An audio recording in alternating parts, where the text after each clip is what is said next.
శ్రీమాత్రే నమ. జయ గురు దత్తాత్రేయ నమ. ఈ వీడియోలో మనం మిథున రాశి వారికి 2026 సెప్టెంబర్ నెల మాస ఫలితాలు పరిశీలించే ప్రయత్నం చేద్దాం. మరి ఈ మిథున రాశి వారికి ఈ నెలలో అద్భుతమైనటువంటి ధనయోగాలు అలాగే రాజయోగాలు కూడా ఏర్పడడం జరిగింది.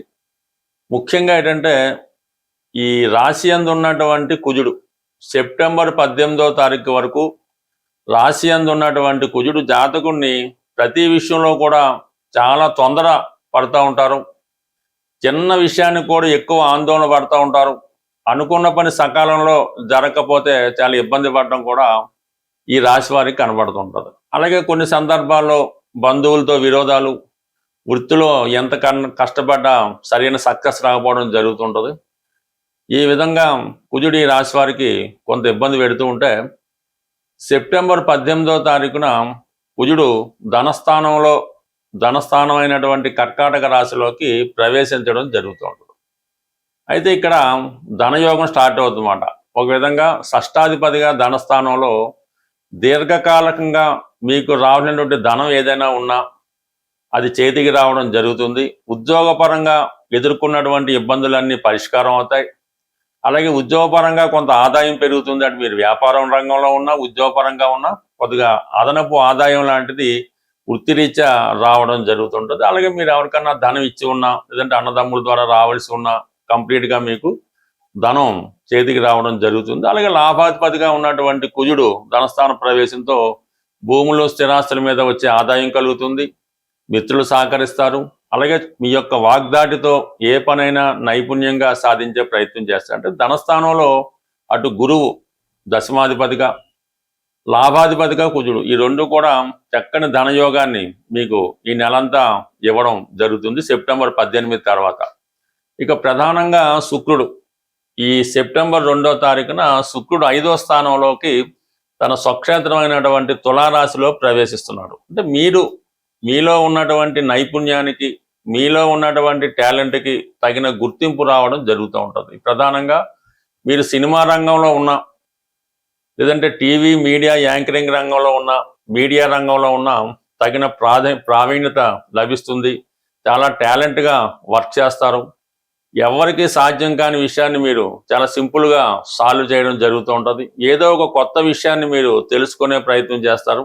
అలాగే మీరు ఏ రంగంలో ఉన్నా, ఈవెన్ సాఫ్ట్వేర్ రంగంలో ఉన్నా సినిమా రంగంలో ఉన్నా కొత్త అవకాశాలు మీకు రావడం జరుగుతుంటుంది. అలాగే ఈ మార్పు మీకు కొంత ప్రోత్సాహాన్ని కూడా ఇవ్వడం జరుగుతుంటుంది. అంటే సర్వసాధారణంగా ఈ మిథున రాశి వారు ఉద్యోగం మారినప్పుడే మీ ఇంప్రూవ్మెంట్ కనబడుతుంటుంది. అంటే ప్రధానంగా ఏదో స్టార్టింగ్ 1 లక్ష రూపాయలకి చేరతారు. ఒక 4 సంవత్సరాలు పోయాక అదే 3 లక్షలు అవుతుంది ఉద్యోగం మారినప్పుడు.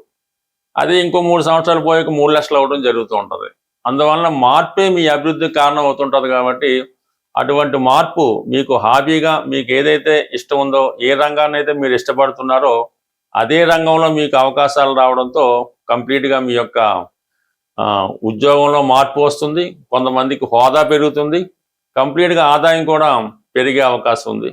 ఇక ప్రధానంగా స్త్రీలకు కూడా ఇది చాలా చక్కని అవకాశాలు రావడం జరుగుతుంది. ఎక్కువగా ఏదో ఒక కొత్త విద్య నేర్చుకునే ప్రయత్నం చేస్తారు. అలాగే ఎక్కువ కళారంగంలో ఉన్న వాళ్ళకి, సినిమా మీడియా రంగంలో ఉన్న వాళ్ళకి, మ్యూజిక్ డైరెక్టర్స్కి ఎవరికన్నా సరే కంప్లీట్గా కొన్ని కొత్త అవకాశాలు మీకు రావడం జరుగుతుంది. బట్ ఏదన్నా ఈ మిథున రాశి వారికి శుక్రుడు ఇంచుమించుగా మీకు ఈ అక్టోబర్ 3వ తారీఖు వరకు ఉండి అక్టోబర్ 3ను వక్రించి ఇంచుమించుగా ఎక్కువ కాలం పాటు అదే రాశిలో ఉండడం వలన నెమ్మదిగా వృత్తిపరమైన గ్రోత్ ఈ రాశి వారికి రావడం జరుగుతుంది. అలాగే వివాహ జీవిత పరంగా ఉన్నటువంటి సమస్యలు కానీ, ప్రేమికుల మధ్య ఉన్నటువంటి అవగాహన లోపం అంతా కూడా అంత క్లారిటీగా ఒక అండర్స్టాండింగ్ రావడం జరుగుతుంటుంది. కొంతమందికి కొన్ని కొత్త పరిచయాలు కూడా ఈ సమయంలో ఏర్పడడం జరుగుతుంది. అంటే వృత్తిరీత్యా ఒకళ్ళ హాబీ ఒకరికి నచ్చడం వల్ల పరస్పర అంగీకారంతో కొన్ని కొత్త పరిచయాలు మీ జీవితాన్ని మలుపు తిప్పే అవకాశం ఉన్నది. ఇంకా ఇంకొక ప్రధాన విషయం ఏంటంటే ప్రస్తుతం బుధగ్రహం మీకు ఈ సెప్టెంబర్ 7వ తారీఖున రాష్ట్రాధిపతిగా ఉన్నటువంటి బుధుడు చతుర్థ స్థానం అయినటువంటి కన్యా రాశిలోకి ప్రవేశించడం జరుగుతుంది. దానిలో మీకు ఈ భద్ర మహాపురుష యోగం అనే పంచమహాపురుష యోగం యాక్టివేట్ అవుతుంది. అంటే ఇంకా ఈ సెప్టెంబర్ 7 నుంచి సెప్టెంబర్ 26 వరకు మీకు 4వ స్థానంలో బుధుడు స్వక్షేత్రంలో రావడం వల్ల ఏదైనా కొత్త గృహం కొనుక్కునే ఆలోచన కానీ, కొత్త వాహనం కొనే ఆలోచన కానీ, విద్యార్థులు ఏదైనా కొత్త కోర్సులు నేర్చుకోవడం కానీ, మొత్తం మీద మీకు చాలా నాలెడ్జ్ పెరుగుతూ ఉంటుంది, కొత్త కొత్త విషయాలు తెలుస్తూ ఉంటాయి. ఇదే కన్యా రాశిలోకి సెప్టెంబర్ 17వ తారీఖున రవిగ్రహం కూడా ప్రవేశించడంతో అద్భుతమైనటువంటి బలమైనటువంటి బుధాదిత్య యోగం ఈ రాశి వారికి సెప్టెంబర్ 17 టు సెప్టెంబర్ 26 మధ్యలో ఏర్పడడం జరుగుతుంది. ఇది మీకు కంప్లీట్గా మీలో ఉన్నటువంటి ప్రావీణ్యత గుర్తింపు వస్తుంది, అధికారులతో పరిచయాలు పెంచుకుంటారు, కొత్త అవకాశాలు రావడం జరుగుతుంది, ఒక అధికార హోదా లాంటిది మీకు లభించే అవకాశం ఉన్నది. బట్ ఏదైనా మన కన్యా రాశి వారికి వృత్తిలో మార్పు కొరకు అటు అష్టమాధిపతిగా ఉన్నటువంటి శని వక్రించి దశమ స్థానంలో ఉండడం, శుక్రుడు పంచమ స్థానంలోకి బలవంతుడుగా అంటే మంచి పవర్ఫుల్గా రావడంతో వృత్తి మారాలనుకునే ఈ మిథున రాశి వారికి లేదంటే మిథున లగ్నం వారికి 100% వృత్తిపరమైన చేంజ్ రాబోతుంది. అలాగే ఆర్థిక పరంగా రావాల్సిన ధనం కూడా చేతికి రావడం జరుగుతుంది. అయితే ఈ రాశి వారు కుజగ్రహ అనుగ్రహం నిమిత్తం మరి హనుమంతుడిని ఎక్కువగా ఆరాధించడం వల్ల మీకున్నటువంటి కుటుంబపరమైన సమస్యలు ఏవైనా ఉంటే అవి కంప్లీట్గా పరిష్కారం అయ్యే అవకాశం ఉంటుంది. ప్రధానంగా మన సెప్టెంబర్ నెలలో సెప్టెంబర్ 12వ తారీఖు వరకు శ్రావణ మాసం, 12 తర్వాత భాద్రపద మాసం. ప్రధానంగా ఇప్పుడున్నటువంటి సమయాన్ని బట్టి శ్రావణ మాసంలో స్త్రీలు కానీ పురుషులు కానీ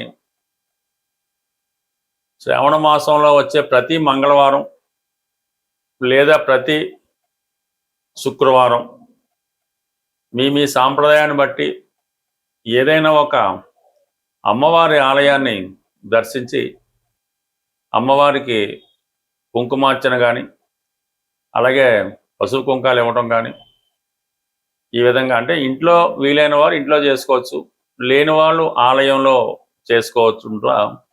కంప్లీట్గా ఈ మంగళవారం శ్రావణ మాసంలో వచ్చే మంగళవారాలు చేసుకోవడం వల్ల రుణ బాధలు పరిష్కారం అవుతాయి. వివాహం కాని వారికి వివాహం జరుగుతూ ఉంటుంది. అలాగే శుక్రవారం చేసుకోవడం వల్ల శ్రావణ మాసంలో అది సౌభాగ్య యోగాన్ని, ధనాన్ని, సంపదని ఇవ్వడం జరుగుతుంది. ఇంకా ప్రధానంగా మనకి భాద్రపద మాసంలో భాద్రపద మాస ప్రారంభంలో వచ్చే వినాయక చవితి, ఇది 100% ప్రతి వారు చేసుకోవాల్సింది. అంటే మీరు చేస్తున్నటువంటి పనులు మధ్యలో ఆగిపోతున్నా, అసలు జీవితంలో ప్రోగ్రెస్సే లేదు అనుకున్న వాళ్ళు మీ స్థాయిని బట్టి ఈ వినాయక చవితి చేసుకోవడం వల్ల, లేదంటే సమూహంగా వినాయక చవితి చేసే చోట కూడా మీరు వినాయకుని శ్రద్ధలతో చేసుకోవడం వల్ల, వినాయకుని యొక్క నిమజ్జనంలో పాల్గొనడం వల్ల ఈ ఆటంకాలు, సంకటాలు తొలగి పూర్తిగా ముందుకు వెళ్ళడం జరుగుతూ ఉంటుంది.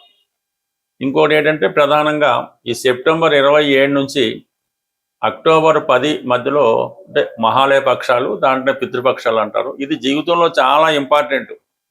మీ యొక్క పెద్దలకి, మీ పితృదేవతలకి వాళ్ళు రుణం తీర్చుకునే విధంగా ప్రతి ఒక్కరూ కంపల్సరిగా ఆ తిథి రోజు కానీ, అమావాస్య రోజు కానీ, పోనీ ఏదో ఒక రోజు మీ యొక్క పెద్దలను తలుచుకొని వాళ్ళకి విధి విధానంగా పూజించి, మరి కొంతమందికైనా వారికి సరిపోయే విధంగా ఆహార పదార్థాలు అంటే బతి ఇవ్వడం అంటారు, ఆహార పదార్థాలు ఇవ్వటం వల్ల మీ పైవాళ్ళు అంటే మీకు ఈ జన్మనిచ్చినటువంటి, ఈ జన్మకు కారణమైనటువంటి ఆ పెద్దల యొక్క రుణం తీర్చుకుంటేనే, అంటే చాలా కుటుంబాల్లో పెద్ద సక్సెస్ ఉండదు, ఎంత వయసు వచ్చినా వివాహాలు జరగవు, అలాగే ఆర్థిక పరంగా చాలా ఇబ్బందుల్లో ఉంటారు, నిరుద్యోగ సమస్య, ఇవన్నీ కూడా కొంతవరకు దానివల్ల కారణం అవుతుంటాయి. మీ జన్మజాతకంలో పితృదోషం ఉన్నా లేకపోయినా ప్రతి ఒక్కరూ కూడా ఈ పితృపక్షాలు ముఖ్యంగా వచ్చే అమావాస్య రోజు కానీ మిగతా రోజులు కానీ మీ పెద్దలను తలుచుకొని ఈ విధంగా